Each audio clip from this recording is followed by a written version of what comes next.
Hello students, welcome to the masters world. Masters world में आप सभी का बहुत बहुत स्वागत है। And today we are going to study something very very new, like always. In every video I try to cover some specific topic which is going to be fruitful for you if you are going to study it with enormous amount of hard labor and focus and concentration and perseverance and diligence and endurance and will power and there are different ends. ठीक है, तो आप सभी का स्वागत है इस नए वीडियो में। और ये वीडियो स्पेशली है क्लास 9th के स्टूडेंट्स के लिए। And this is also for the people who want to acknowledge about the history of the world, जो दुनिया के इतिहास के बारे में जानना चाहते हैं कि दुनिया के देशों में क्या क्या हुआ। इसके साथ ही ये स्टूडेंट स्पेसिफिकली है क्लास 9th के स्टूडेंट्स के लिए। फ्रेंच रिवॉल्यूशन को हम समराइज करेंगे 2 पार्ट्स में या 3 पार्ट्स में। तो ये पहला पार्ट है, ठीक है। तो हम आगे ज्यादा बड़बड़ाते ना हुए चलिए शुरू करते हैं आज का वीडियो। ओके, क्लास 8 तक आप हिस्ट्री, क्लास 6 में आप पढ़ते हैं एंशिएंट हिस्ट्री, क्लास 7 में आप पढ़ते हैं मेडिवल हिस्ट्री और क्लास 8 में आप पढ़ते हैं मॉडर्न हिस्ट्री। उसके बाद क्लास 9th में आने के बाद आप रूबरू होते हैं विश्व के इतिहास से, यानी कि दुनिया में जो चल रहा है उसके बारे में आप ज्ञान हासिल करते हैं। ठीक है, क्लास 9th वो सीढ़ी है, वो पायदान है जहां से एक नई शुरुआत होती है। और क्लास 8 तक भी अब अगर आप पढ़ाई नहीं करते थे और अगर आप बकरी चराते थे,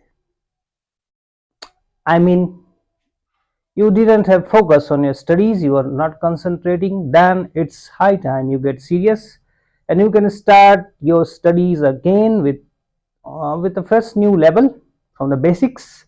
You can create a strong fundamental even if you are in class 9th. 4 classes are very very important, class 9, 10, 11, 12. Obviously हमें किसी ने बताया नहीं, लेकिन हम आपको बता रहे हैं क्योंकि हम चाहते हैं कि आप ये जानें कि ये चारों कक्षाएं बहुत ही ज्यादा जरूरी हैं। Okay, So without doing any delay, let's move ahead with today's class. चलिए स्टार्ट करते हैं। पहला चैप्टर है क्लास 9th के इतिहास का, the French revolution. Okay, let's begin.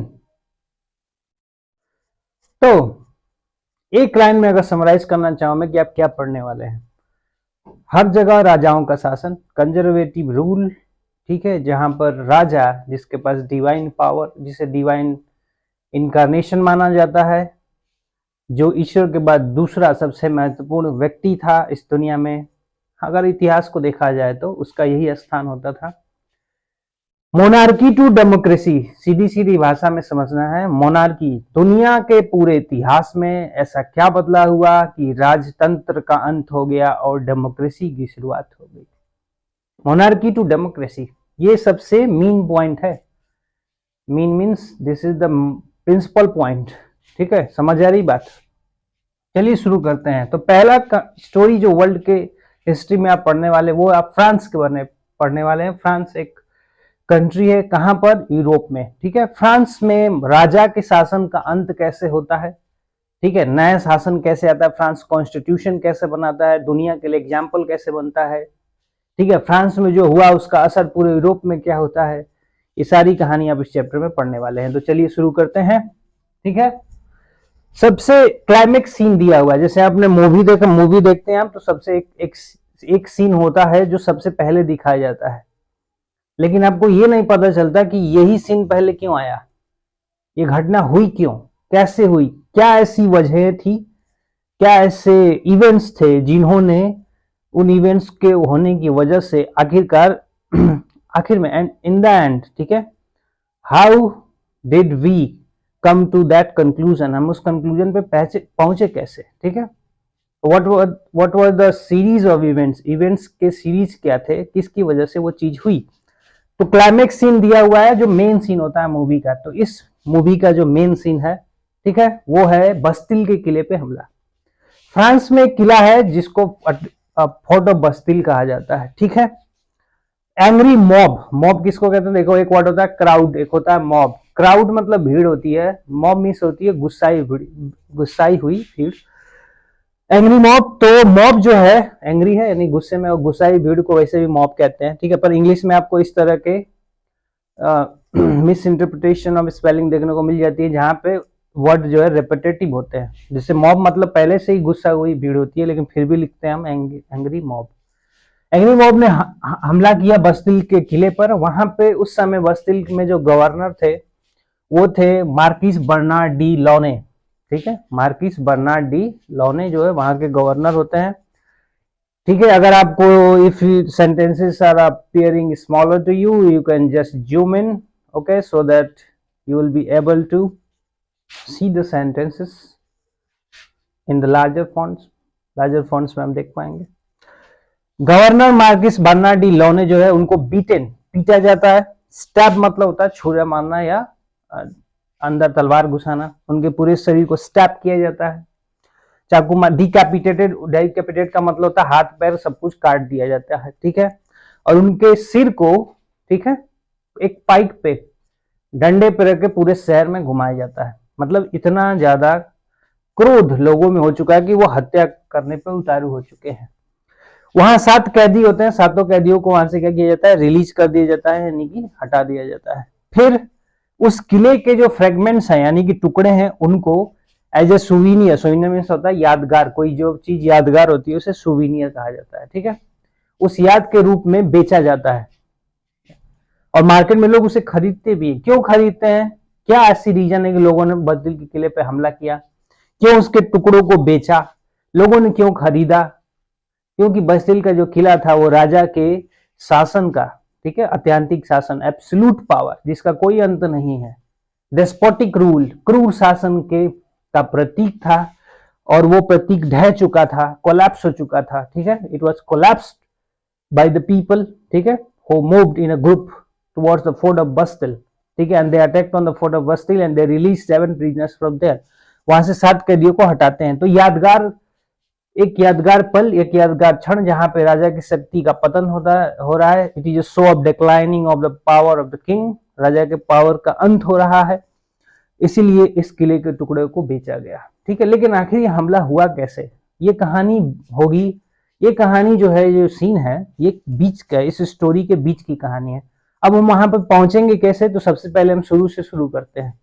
Okay, France का समाज जो है वो कैसा है। ठीक है, पहले हम फ्रांस के राजवंश के बारे में जानते हैं। फ्रांस में एक वंश था जिसका नाम था बॉर्बन डायनेस्टी।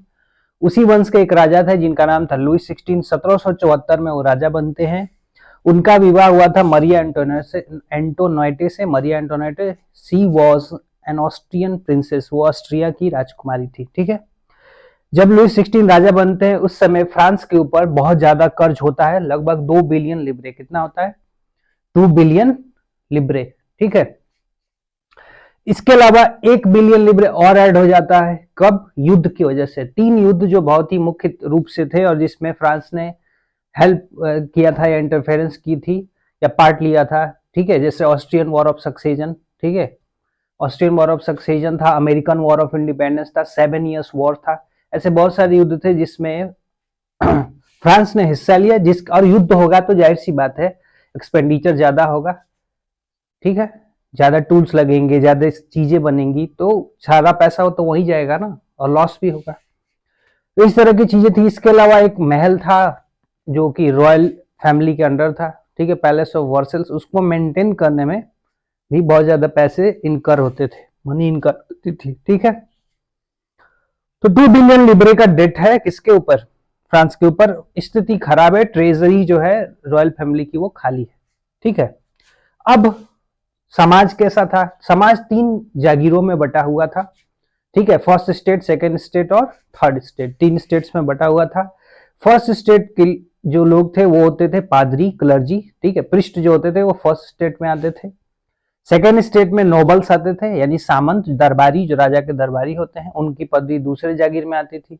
और तीसरा जो जागीर था उसमें बाकी लोग आते थे, जैसे कि professors, businessman, traders, merchants, shopkeepers, artisans, peasants, landers, labourers. ठीक है, जितने बाकी लोग आते थे वो किस में थे? थर्ड स्टेट में थे। अब प्रॉब्लम कहां थी? प्रॉब्लम ये थी कि फर्स्ट और सेकंड स्टेट फ्रांस की कुल पॉपुलेशन का ऑलमोस्ट केवल 10% है। पॉपुलेशन उनकी 10% है, लेकिन लैंड उनके पास 60% है। ठीक है, जबकि थर्ड स्टेट के लोग जो हैं उनकी संख्या लगभग जनसंख्या की कितनी है, 90%, लेकिन जमीन उनके पास केवल 40% है।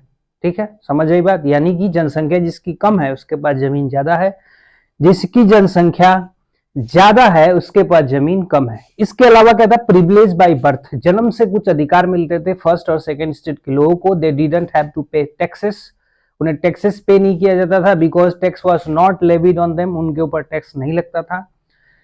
अदर देन दैट, इसके अलावा they didn't have to provide services, उनको सर्विसेज प्रोवाइड नहीं करने पड़ते थे। They were rendered service by the third people of third state. ठीक है, उनको सर्विस प्रदान की जाती थी थर्ड स्टेट के लोगों द्वारा। एक फ्यूडल सिस्टम था जहां पे नोबल हेड होता था और किसान उसका गुलाम। ठीक है, इसको फ्यूडल सिस्टम कहते हैं। समझ आई बात।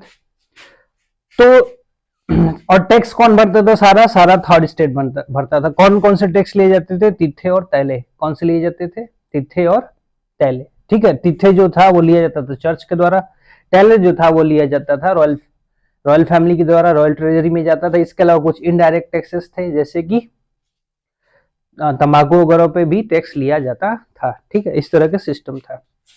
ठीक है, तो ये तो हो गया फ्रांस का समाज। अब आगे बढ़ते हैं।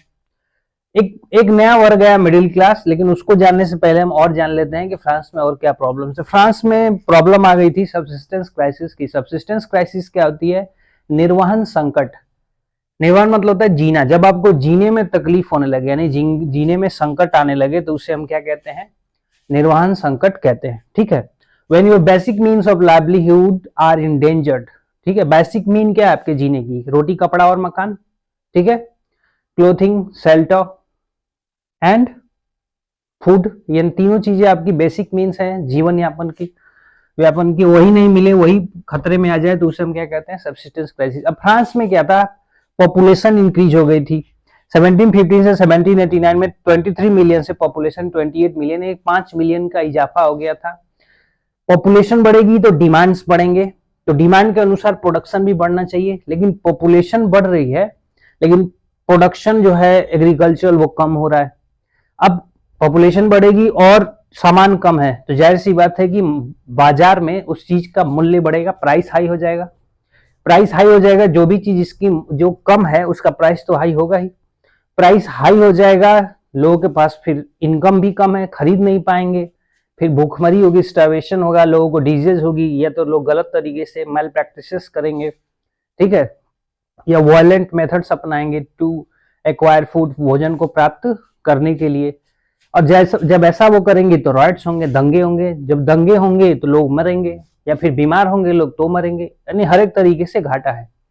ठीक है, तो ये प्रॉब्लम थी फ्रांस की, ये प्रॉब्लम चल रही थी। ठीक है, उसी समय इंडस्ट्रियलाइजेशन भी हुआ 18th सेंचुरी के आसपास। अब इन सारे प्रॉब्लम्स का सोल्यूशन क्या था, कि लड़ाई करें हम, कि जो लोग टैक्स नहीं दे रहे हैं वो भी अगर टैक्स दें तो जाहिर सी बात है सारा डेट पे हो जाएगा, कोई प्रॉब्लम ही नहीं होगी। ठीक है, लेकिन ऐसा हो नहीं पाता था। क्यों नहीं हो पाता था, क्योंकि अब दो ही तबके थे, या तो कोई अमीर है, एरिस्टोक्रेट है, या बिल्कुल पुअर है। बीच का कोई ऐसा व्यक्ति नहीं था जो पावरफुल भी हो, शिक्षित भी, एजुकेटेड भी हो। ठीक है, लेकिन 18th सेंचुरी में जब इंडस्ट्रियलाइजेशन हुआ, इंडस्ट्रियलाइजेशन मतलब स्विचिंग हुई, मैनुअल लेबर से लोग मशीन्स का यूज होने लगा, टाउन्स जो है डेवलप होने लगे, प्रोडक्शन बढ़ गया, इकोनॉमी बूस्ट होने लगी। उस समय एक नया वर्ग आया जो पढ़ा लिखा था, एजुकेटेड था, लर्नेड पीपल थे इसमें, और they knew about their rights, वो अपने राइट्स के बारे में जानते थे। ठीक है, समझ आई बात। अब तीन जो बहुत ही ग्रेट फिलोसफर्स हुए, जिन्होंने क्या किया, मिडिल क्लास के विचारों को शेप किया। ये जो वर्ग था, इसके विचारों को, जो लोग थे जो मिडिल क्लास में थे, इनके विचार कैसे विकसित हुए, कैसे रूपांतरित हुए, कैसे एक जगह पे केंद्रित हुए, फोकस कैसे डेवलप हुआ कि हमें डेमोक्रेटिक राइट्स लेने चाहिए, हमें अधिकार लेने चाहिए। इसके लिए तीन लोग थे। कौन कौन, मॉन्टेस्क्यू जिन्होंने स्पिरिट ऑफ लॉ लिखी थी, John Locke two treatises of government, और Jean Jacques Rousseau social contract. इन तीनों का प्रभाव बहुत ज्यादा रहा फ्रांस के समाज में लोगों के ऊपर। क्यों रहा, स्पिरिट ऑफ लॉ में जॉन लॉके ने कहा कि ऐसा होना चाहिए कि जो लॉ है वो सबके लिए बराबर होना चाहिए, डिवीजन करो गवर्नमेंट में, लेजिस्लेचर, एग्जीक्यूटिव, जुडिशरी बनाओ, लॉ के सामने सबको इक्वल करो। यही तो स्पिरिट ऑफ लॉ है, यानी कानून का रूह क्या है, किसी भी जगह की रूह तो यही होनी चाहिए।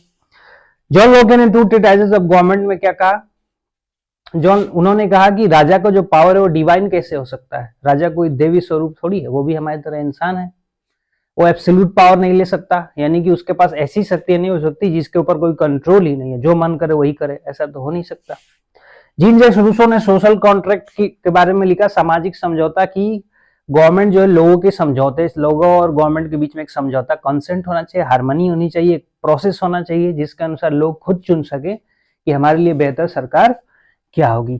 ठीक है, यहां तक की बात समझ में आई? ठीक है, this is the first part. Please cover all this topics and if you have any doubts please comment in the comment box. I will see you again in the next part. Okay, thank you.